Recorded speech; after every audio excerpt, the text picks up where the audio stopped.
What do you think? She's an eater. Can I toss it one more time? You can. So much This is fun. kind of like a flame up gourmet alley. Whoa. Let's eat. Let's eat. Salud. Salud. And today, Gino, where are we? I'm just so excited today, Sam, because we're at Sherrie's farm. Wow. On the east side of Gilroy on Holt's Call Avenue. You bet. And we're going to be featuring her Heirloom tomatoes. So let's bring in our host. Sherrie, come on in. Hi, Sherrie. Good to see you. Thank you. Good to see you. Thanks for having us. Thank you for having Come on here in the middle. We want to put you right in the middle gosh. here. And of course, we didn't mention Mike's name because, you know, Mike does live out here too, right, Gino? Yeah, I think so. Yeah. Sometimes, yeah. You bet. Yeah. But All thanks. Right. Sherrie, so how long have you been doing this? This is about our 5th year Wow. of doing this. Uh-huh. And every year I think we just get better and better at what we're doing. And Look at this. Bounty. Just beautiful. Yeah. And Absolutely beautiful. the sweetness and the lusciousness. Do these have names? they do have names. They do have names. We have some of the varieties that are here are called like Great Whites.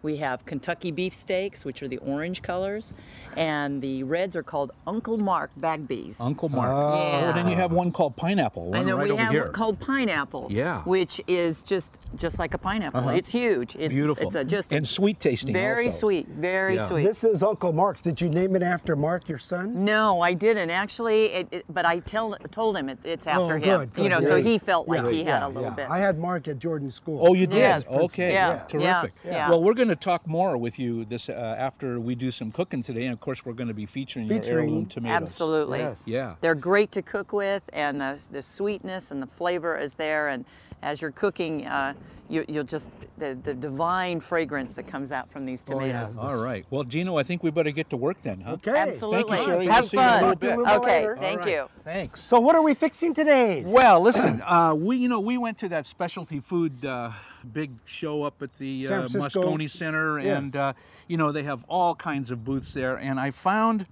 one of the items that I found was this caramelized garlic, and it was on a nice piece of crusty bread. So I thought today what we would do is take this nice bread that we got from Trader Joe's, nice and crusty on the outside, Right. wheat on the inside. Good. And I want to make, this is interesting, Gino, because I always thought that when you put things on a toast, it'd be called a bruschetta. But what I did a little research, and the bruschetta actually is a toasted piece of bread, or roasted, or barbecued, Right.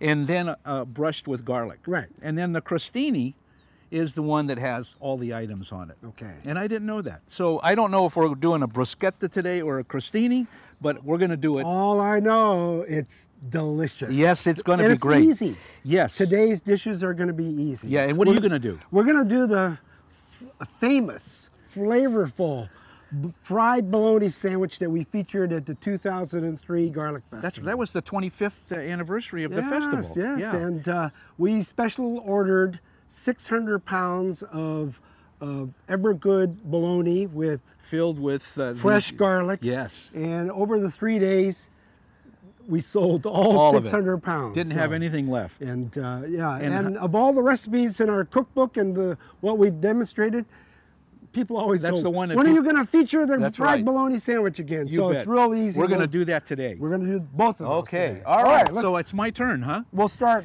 with yours. Okay. Crusty Oh. Tuscan bread. So, I was talking to Sherrie earlier, and I'm going to add a little variation to this crostini, okay? Okay. And what I'm going to do is right down the road on Gilman Avenue, Rich Frazzetti, he's been his family's farm for years. He just brought me some peppers, so Yes, last they've night I been roasted. harvesting. So They come on Gilman. Yep. Yeah. So I'm going to take a little bit of the pepper Okay. with the pineapple tomato. Yes. And then our friend John Losi, who But we you- always call you Gene. roasted these. I did. I Yes. did. I roasted Okay. those on the barbecue. And de-seeded it. And then took the skin off. Right. And then John Losi and Janet Losi over in La Cienega Valley in San Benito County. Chico Staters. Yep, they do. Oh, they both are, huh? Oh, yes, All right. yes. Well, they do a homemade goat cheese. Okay. I almost forgot what it was. Yes. And so we're going to take a little of that goat cheese. All we're going right. to put it on the pepper and then the tomato and the goat cheese, Basil. caramelized garlic. And Homegrown basil. Oh, I absolutely. might add. That's that's Judy's Judy's, homegrown. and that's Kathy's right there. That's so right. We'll get into that. You know, So you're going to use just trying to Kathy's or Judy's? Well, I think I'll use Judy's Oh, today, good. okay? Because I want to keep peace in the family. Yes. Yeah. Very good. All right. All right. Let's, but I'm let's gonna get have started. You know what, Gino? If you would take some of that and do some chiffonade, Yes. and then cross cut it, so we have some. These so are it washed. sprinkles. Yep. Okay. All right. And how then, about how much wood do you need? Oh, just for sprinkles, and I'm going to do 2 Okay. pieces just for demonstration purpose. Okay. Okay. So we're going to take this bread. And I really like this bread because Oh, that's it has. great. I just love that. Isn't that great? It's dense, but it's still soft. Yeah. In the So middle. we're going to take this and we're going to toast it, but you can do it on the barbecue. Right, you can right, roast it. right. You can put it in the oven under the broiler. So I'm going to roll the basil. Yep. And then Cut it up like that. cut it up. This is called chiffonade. All right, and I'm going to take one of Sherry's pineapple. She tomatoes. was describing that. Oh, Look it's how beautiful. Isn't that beautiful? Look at that. Hold that up. Oh my goodness. Yeah, look at that. Look at the juice. Yes, it's I absolutely. have to say, you don't find that kind of tomato in the No, stores. you don't. Because they're picked so green. Uh-huh. There's no natural sweetness. Well, you know what? Andy Rooney said that the federal government has created an absolutely perfect tomato, and it has no flavor.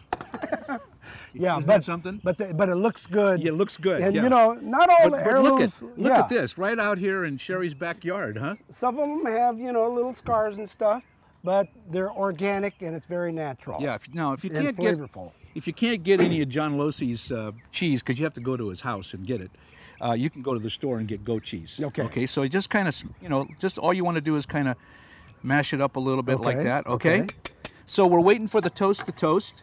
We've got just about everything ready to go. Now, do we need to slice the tomatoes into? I'm going to do 2 pieces of tomato. Okay. All right. And like that. And you know what, Gene? We'll need a little bit of garnish for this. So I know you're great on garnish. So let's do it like that. And let's take that toast. And it could be a little bit, it's toasty, but it could However be a little bit you more. like it. So if you like it Yeah. darker, just leave You it in bet. longer. You bet. And now, here's the thing. If you do this in the oven, I usually brush it before it goes in the oven. So if you'd hold that for me. Okay. This is olive oil. This is olive oil. Okay. Yeah. And then we'll just kind of do it like that. Okay. Well, since we used Judy's basil there, You can garnish. There you go. We'll use a little garnish here. Now, you know what, Gene? Yes. I am going to put this on there like that. Okay. How about, you know what? I just remembered what Sherry taught me. Let's take Rich's peppers that I roasted last night, and we'll put that on there first. Okay. Okay? And then let's take... Do the same thing over here? Yep, you bet. And then we'll take our tomato and put it right on there like that. Oh, look at the color already, Gene, with that. Okay, look at that. All right. You would love that color because it's Italian It's flag. Italian colors. Yes, that's yeah, right. yeah. All right, so let's take a little bit of that. And can you take your knife and just kind of see if you can smoosh that around a little bit? Sure. Is that a culinary term, smooshy? Smoosh, yeah, yeah, Oh, okay. yeah. There's my culinary term. Yeah. All right, so we'll kind of move that around. We're going to put both of them on here? Yeah. Okay. Okay. All right, now we're going to take our caramelized. Now, Gene, we talked about this a little bit ago. You don't have to go and buy this, but it just so happened that this one at that fancy food show won first prize for a new product. It's called caramelized garlic. In fact, it's called sliced garlic finish. Okay. Okay, so we're going to take a little of that. But what I was going to ask you is, could we caramelize our own garlic? We could. Yeah. Yes. So- And you can get a whole bulb, cut the top off. Yeah. And put olive oil on it, wrap it up, and put it in the toaster oven, your oven, whatever, for about 45 minutes. Yep. And as it cooks or bakes, it becomes sweeter, of course. You know that. Yes. Yes. All right. So we've got that caramelized garlic on top. Now you could squeeze that on there yes, too. absolutely. Yes, You bet. so. And then what we're going to do is we're going to take some of that. Basil. Let me go over here with this. and we'll Okay. kinda put that on there and then sprinkle that around and look at the color. And I just can't wait for you to try this because flavor of the tomato. I mean, this tomato is just wonderful. And then we just added a little variation with the bell pepper. Look at that. Isn't that great? How simple that is, huh? And you know, there's so much you can do with the, one of my favorite things is cutting Sherrie's tomatoes. oh yeah, Layering it down, olive oil, red onion, little balsamic, maybe. Yes. Yeah. Some fresh mozzarella if you have it, Salt and but pepper. not necessarily. You know what? I did salt and pepper. Let's do a little. Yeah, that's a good idea. Yeah, we not on the cheese though, because the cheese could be a little. So we'll just kind of go around the sides there, right? Okay, just like that. That enhances the flavor. Yeah, let's do a little more. There we go. Okay, we got that. And you know, that's it. That didn't take very long, did Not it? long at all. Yeah, you so- know, you can impress your guests. Yes. When they come over, if you start off with the best ingredient. Yes. which Fresh. is fresh tomatoes. Absolutely. Okay, let's put that down. All right, let's put that out here in front. And now we're going to do the ever famous. Flavorful fried bologna sandwich. Tell the folks though. Excuse me for interrupting, but tell the folks about how you started this, because I remember you had me over one day during a festival before the 25th, and you said, "I'll cook you a fried bologna sandwich." Yes. Well, Mike Kennedy and I were talking. You know, we grew up from a poor ranching family, you know, and then so when you eat a lot of bologna, you get it one way. You know, in a sandwich. Yeah, yeah. Well, then you start getting a little creative, right? So I was about 11 years old, and my parents would be in the fields. I'd go home and fix sandwiches for everybody, and I started fooling around with it. And so I made fried bologna, fried rice, fried omelet. I mean, you put the bologna in the fried rice? Yes. Wow. Yeah, you know. Well, let me ask you this. You know, we were making that with the Spam that they do over in Hawaii. Yes. Could you put the bologna in there too? Well, sure you can. Yeah. Yeah. Okay. Yeah. That would be. What do you call that? Miso-bi? Oh, musubi. Musubi, yeah. That's the little sushi with the nori roll. Yeah. Okay. Yeah. Could you do the bologna in that too? You could. All right. Yeah. What would you call that? Musubi bologna, or you're full of bologna. Okay. So I started experimenting.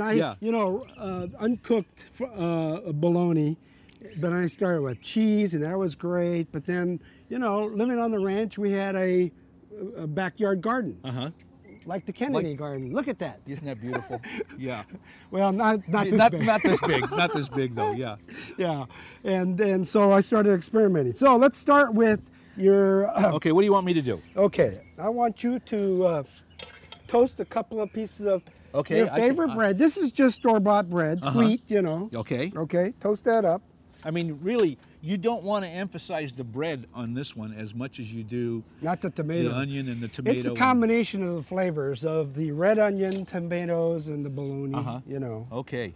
Okay, that's on. All right. So let's get a little bit. You don't need to use olive oil. No, not on the bowl. A little vegetable oil. Just so it doesn't stick. Yeah. So just a little bit. Let's get this going here. Okay. Now, have you ever noticed when you? Now this is a thicker bologna, or you can get the regular bologna and then 2 slices. Yeah. But have you ever noticed when you fry it that it comes up? You know what that's called? Yeah, it curls. Yes. Yeah. They call that elephant ear. Oh, really? Yeah. Somebody at the Garlic Festival when we were selling those bologna, the East Coast, they have a lot of sausages. You know, the delis and all that. So if you can believe it, in my research, I found fried bologna in the menu of restaurants in Oklahoma, along with their ribs and their brisket and all that. Yeah. At the Cincinnati Red ball field, They feature this? they featured a fried bologna sandwich? bologna sandwich. Oh. So no, get rid of the elephant ears by just cutting all right, it a I didn't little know bit. that. Yeah, you just learn things all the time. Yeah. You know. All so we're right. gonna put that in there. Okay. Let's while that's happening, why don't you slice this? I'm checking the bread now. Oh, You don't want it too toasted, do you? Not too toasted. Okay. All right. Slice the tomato. All right. Or however you like it, you know. Okay. You want to. You're using just a. Yeah, I like to use a serrated. So, oh, you do, huh? Yeah, just like you did. Oh, I did? Yes. That's right, I did. Okay. Yeah. All right. You need more? You want some more? Well, it's how much do you want? Well, we're gonna feed everybody after too. Yeah, Okay. of course. All right. So we'll let this come up, and in the meantime, get your sweet red onions, Uh-huh. and you take the paper off and you cut those into slices. Okay. And you get your mayonnaise. All right. I've had it refrigerated, and then ketchup, and that's all it is. Something that an 11-year-old boy can create. Easy. Easy. Yes. And as I said, we sold 600 pounds of this and couldn't believe it. I remember that year because is that the year that we introduced the garlic ginger chicken stir fry also? Yeah, usually Yeah. Sam and I cooked together at the famous Gilroy Garlic Festival. Uh-huh. But we had also created the ginger garlic Yeah. chicken stir fry. Yeah. So Sam had to do that in Gourmet Alley with one crew, and then I had to solicit Yeah. volunteers to help us on the other end. That's right. With the bologna sandwich. And we got a workout that year, didn't we? We were both exhausted. Yeah, yeah. And so when people come up, Gene, are you going to do the fried bologna at the garlic festival? No. All right, So here's your let's- bread. Yes. Let's get the little paper towels because Okay, clean up over here. Sherry's tomatoes are so Juicy. juicy. They so are. juicy. All right, I'll take that over here. Let's take that off. Okay. Get the extra juice. All right. And okay. Got a little toast on the bread. It's still warming up here, folks. Well, we got a little bit of wind today, so maybe Little bit the of flame wind, is kind of yeah, moving over yeah. to the side, huh? Doesn't Okay. take much. You No. just want to brown You wanna- it a little yeah. bit. Don't burn. Just a Unless little you bit of like heat. burnt bologna. Yeah. You know. So, okay. right. So, in the meantime, why don't you put down A little mayo. Mayonnaise. Okay, both sides, Gino? the okay. and layering it in the Yeah. proper way. That's right. is very important. It just came back to me. It just You know, came back you know, to me. so, All right, just yeah. one layer on one slice of One bread. side, right? yes. one Okay. side. You could do a little bit more. A little maybe. more though, Yeah, huh? yeah. And then kind Of course, if you're watching your calories less. yeah. Well, you could do light mayo too. couldn't Yes, you? of Yeah. course. And then, so we'll do this like this. And, Yeah. Oh, now that I can see now why because mayo Now, and tomato, huh? mayo and tomatoes. All right. So these are so big. Let's cut this in half here. And why isn't my bologna frying up? I know it. It's taking so much time. I guess Yeah. I should have heated that up sooner. yeah. Well, it's got a flame. Well, you lifting it's not going to help. I it know. either. I know. Now you can put the onions. Okay. A few more. A few more, you Okay. know. Just kind of spread it around. Spread huh? it around there All right. like that. All right. Good. So And now I bet you we're ready for the bologna. well, it's When it's it's starting to sizzle. We got a little sizzle. right Okay. now. Good. But, Good. All right. So then when the bologna is ready, Yes. Now, then the ketchup. once you spread the ketchup, Okay. because we're going to put the bologna there and Okay. then, All right. okay? All right. So I'll take my little spatula here, do the same thing that I did with the mayo, right? Same thing. Okay. Same thing. So it's going to go here, right, Gino? No, wait. Nope. You know. All right. Here we Okay. go. So now, Oh, let's put this on. okay. And if you really want those quarter pounders, Yeah, just you can keep put another one on. slice Yeah. on there, right? So Yeah. now let's put that on there. Okay, ready to put it on? Yes. Okay, and then And you're just going to cut slice it? Yeah. All slice right. it there. Okay, I'll let you slice. And this is the Yeah. oh, you know, we're going to need some of Catherine's basil for a little garnish, I A think, little huh? garnish. Yeah. Well, I used Catherine's. You could use Judy's there. Okay. Look All at right, that, we'll put huh? it like that. Like All that. right. And then Now, take a little sprig or two. like this. There you go. Perfect. And then just And oh, good. Yes. All right. and there you have it. Beautiful. The flavorful, famous fried bologna sandwich. Oh man, I which was can't featured wait. at the 2003 Gilroy Garlic Festival. That's right. And you know, I think you ought to do it for the next time for the request of our festival goer. That's right.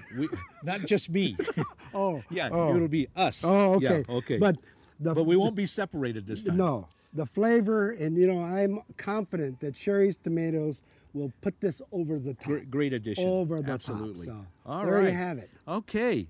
Well, today we had a great time doing two dishes. Two that- simple dishes. Yeah. But there's so much, you know, we could have done our grandma's Oh, famous marinara sauce, Absolutely. right? With Sherry's tomatoes? Yes. Oh, yeah, Like you a bet. caprese salad. You bet. We could have done so much with these tomatoes. Oh, yeah. So, Absolutely. okay. Yeah.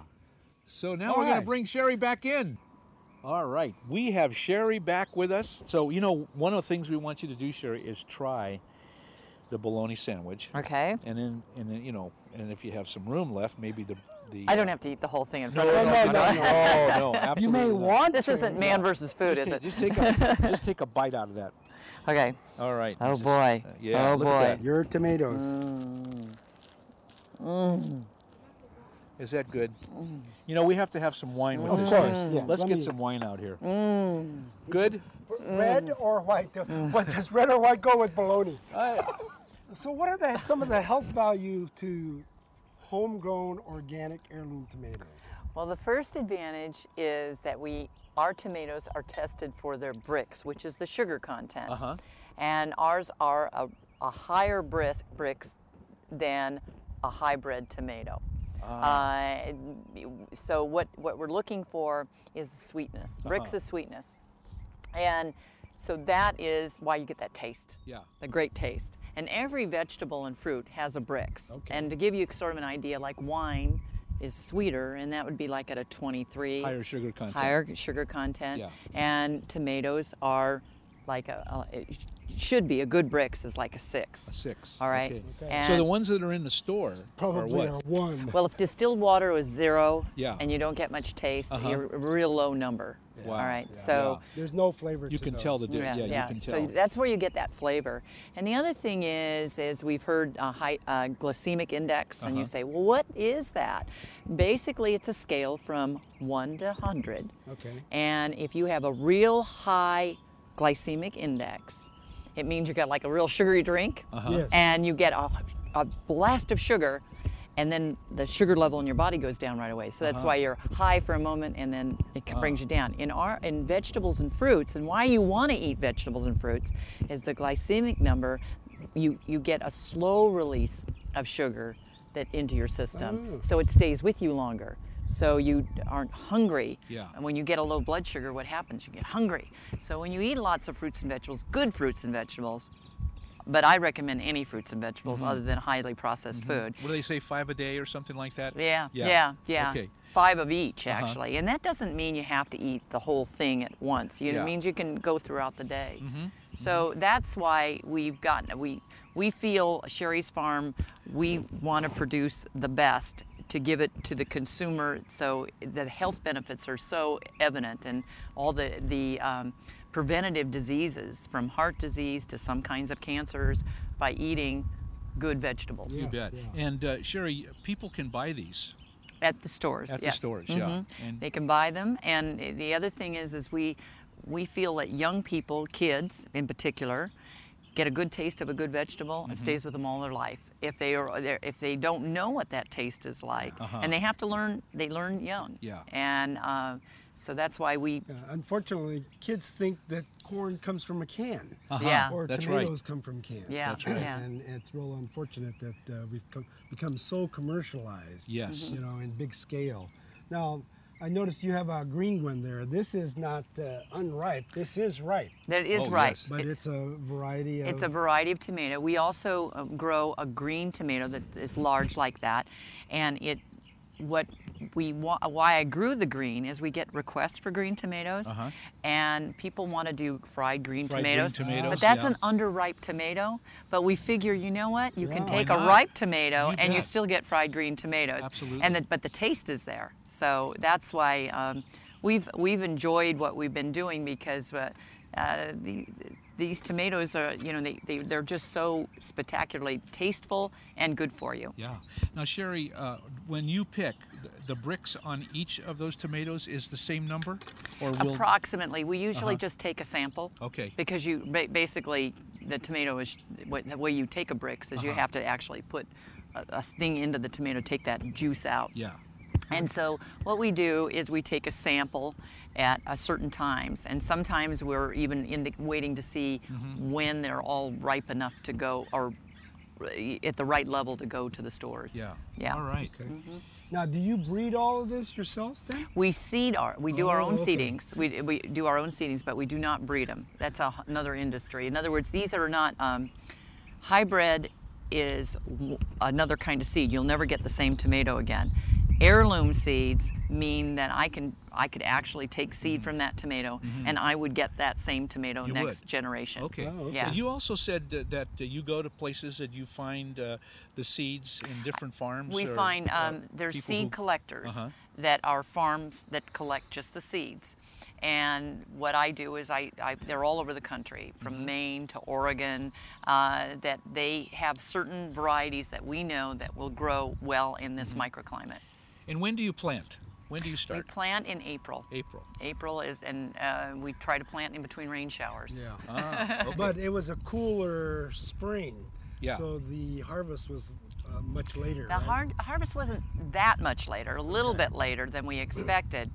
But the cool weather actually wasn't as bad as we thought it was going to be, because they didn't ripen too fast. Okay. They were able to really suck in the nutrient and become, I think it was this year in particular, as cool as it was, I didn't expect such good bricks from them. Oh, you know, I thought they for did sure. great. And size, and we like the big tomatoes. We've done cherries before, but we sort of stuck with what we like.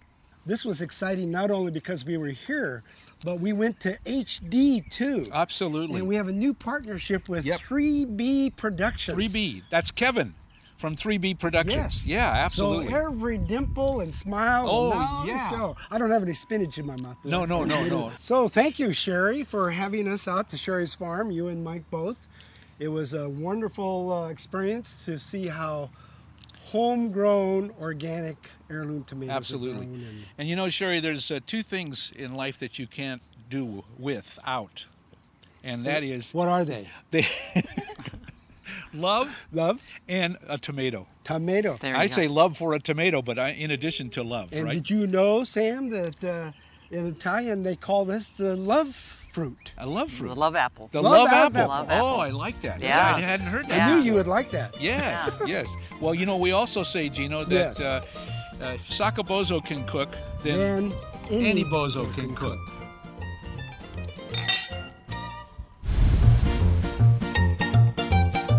Wasn't that fun, Gino? It was. And great cooking, too. Great cooking. You bet. We'd like to thank all those folks out there who watch the show, Gino. Yes, our viewing audience, because they've stopped us numerous times in the grocery stores, and whenever we see them in the Gilroy community. That's right. And tell us how much they really enjoy it and how much we make them laugh. Absolutely. Which I don't understand, but you know, great. Yeah. They call us frickin' frack. Yep. Thank you very much, folks. Thank you very much. And we'd like to thank our underwriters. Yes. You bet. And Trader Joe's in Morgan Hill, who have sponsored us all 3 seasons. Thank you very much. And also in Gilroy, the Nob Hill Rayleigh store, we thank them for their support. And Pinnacle Bank, which has been with us for the 3 years, and they have branches in Morgan Hill, Gilroy, and Salinas. And our newest underwriter, Richard W. Shelton Insurance Marketing Incorporated in Hollister. Thank you so much. Until next time, We'll see you on Great Cooking with SakaBozzo. Bye-bye. Bye-bye.